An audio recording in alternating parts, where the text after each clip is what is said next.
Welcome to న్యాయం news.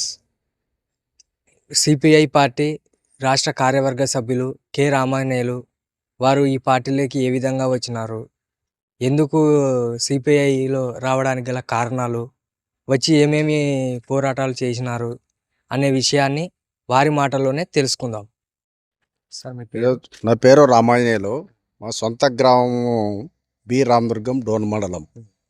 సరే, నేను మొట్టమొదట 5వ తరగతి చదివే సందర్భంలో ఈ తాలూకాలో ఉన్నటువంటి రెండు ప్రధానమైనటువంటి ఈ గ్రూప్ రాజకీయాల్లో మా గ్రామంలో పెత్తందారీతనం అనేది ఎక్కువగా నడిచేది. అక్కడ రైతులపైన, లేదంటే పేద ప్రజలపైన, మరి అణగారిన వర్గాలపైన మరి వారు ఒక అహంభావంతో తమ చెప్పు చేతల్లో పెట్టుకోవాలనేటువంటి పద్ధతుల్లో మరి ఆ రకంగా ప్రజల్ని అణిచివేసే పద్ధతులు అనుసరించారు. మరి దానికి వ్యతిరేకంగా మరి భారత కమ్యూనిస్ట్ పార్టీ 1975లోనే కమ్యూనిస్ట్ పార్టీ ఆవిర్భవించింది. అందులో ఈ ఆవిర్భవించిన సందర్భంలో మరి మా తండ్రి చంద్రప్ప, అదేవిధంగా మా గ్రామ పెద్దలు, మరి మా తండ్రితో పాటు అప్పాల నాగిరెడ్డి, అదేవిధంగా ఆలంకొండ తిప్పన్న, విద్యార్థి దశ 1970 నేను 5వ తరగతి చదివేవాడిని. ఒక చిన్న ఇన్సిడెంట్ ఏం జరిగిందంటే, మా గ్రామంలో మరి గ్రామ ప్రజలు ఒక ఉత్సాహంగా ఒక గయోపాఖ్యానం అని చెప్పేసి ఒక నాటకాన్ని వాళ్ళంతా కూడా నేర్చుకొని దాన్ని ప్రదర్శించారు. అంత ఉరుపు కూడా అవతల వాళ్ళు కూడా వాళ్ళు ఒక నాటికని ప్రదర్శించారు. అదే వాళ్ళ నాటిక ప్రదర్శించిన సందర్భంగా ఎలాంటి గొడవ లేదు.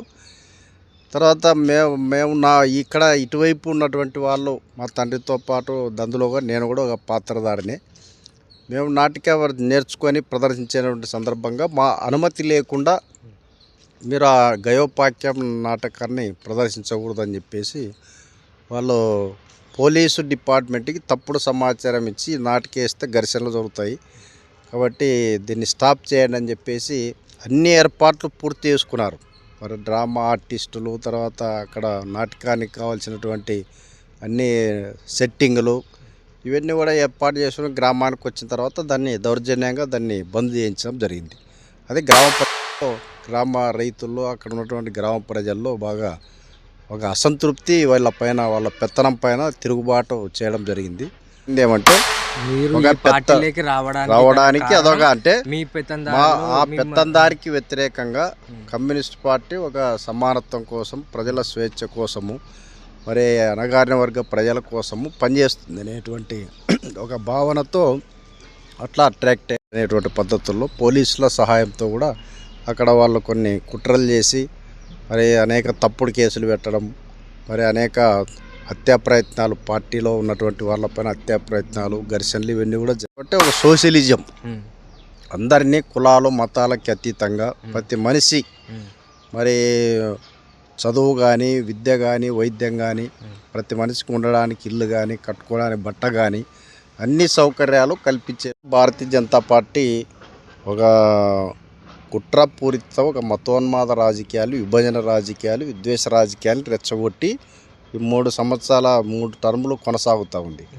మొదట 2 టర్ముల్లో కన్నా 3వ టర్ము పూర్తి మెజార్టీ ఏం రాలేదు.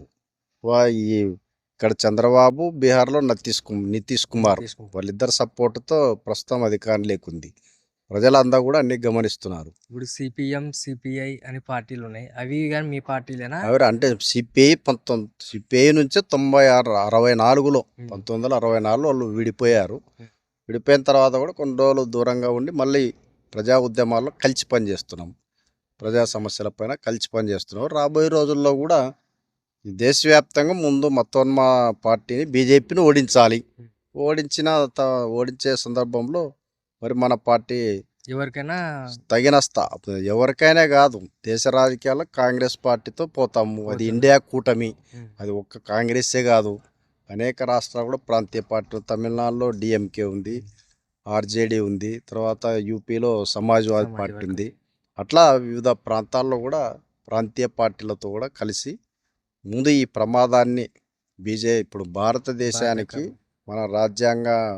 మన రాజ్యాంగానికి వస్తున్న ప్రమాదం, ఇక్కడ అప్రజాస్వామ్య పరిపాలన, నియంతృత్వమైన పరిపాలన, ప్రజల్లో విద్వేష రాజకీయాలు రెచ్చగొట్టడము, మైనారిటీ మతస్థులపైన దాడి చేయడము, నిరంతరం కూడా వాళ్ళు బలహీన వర్గాలపైన, దళితులపైన ఇదంతా కూడా భారీ ఎత్తున దాడులు చేస్తున్నారు. కాబట్టి అనేక క్రైమ్ రికార్డు కూడా ఈ మధ్య కాలంలో బయటపడింది. బయట మా 50 దళితుల పైన 57,000 మంది పైన దాడులు చేశారు. ఇప్పుడు ఎస్సీల పైన 13,000 మంది పైన దాడి చేశారు. మహిళల పైన 4,50,000 మందితో మహిళల పైన దాడులు చేశారు.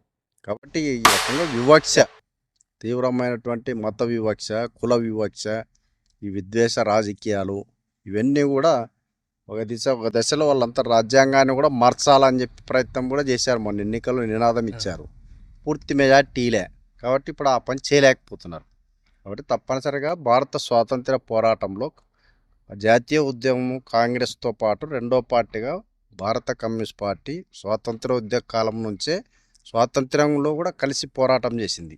ఇప్పుడు మీ కుటుంబంలో మీ కొడుకులు వాళ్ళు ఏమన్నా మళ్ళీ ఈ పార్టీలోకి అంటే వాళ్ళు రావడానికి నచ్చి ఇప్పుడు మా బ్రదర్ అవకాశం ఉందా? రైల్వే జాబ్ చేస్తున్నాడు. అక్కడ మా భావజాలంతో రైల్వే మజ్దూర్ యూనియన్లో పనిచేస్తున్నాడు. తర్వాత వాళ్ళు భవిష్యత్తులో ఈ భావజాలంతో మేమంతా కూడా పనిచేస్తామంటే వస్తారు అంతే. అప్పుడున్న పరిస్థితులను బట్టి యాక్టివ్ అవుతారు అంతే. ఇప్పుడు మా గ్రామంలో అంతా మా వాళ్ళంతా కూడా మా పార్టీతోనే ఉన్నారు. అట్లా రామదుర్గం అంతా CPI పార్టీనే ఉంది. రామదుర్గం అంతా లేదు.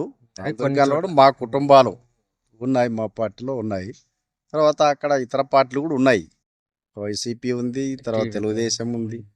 కాబట్టి అట్లా ఇది విన్నారు కదండి మన కె రామాంజనేయులు సార్ గారు వాళ్ళ జీవిత చరిత్ర. మేము ఇట్లా ఏ విధంగా పార్టీలోకి వచ్చినాం, మా ఫ్యామిలీ ఏ విధంగా ఉండేది, మాకు చేసిన పోరాటాలకు మేము ఏ విధంగా ఇబ్బందులు పడినాం అన్న విషయాలు ప్రతి విషయం క్షుణ్ణంగా చెప్పినందుకు వారికి మా న్యాయం న్యూస్ తరఫున ధన్యవాదాలు తెలుపుకుంటున్నాం సార్. చూస్తూనే ఉండండి న్యాయం న్యూస్ రిపోర్టర్ మధు డోన్.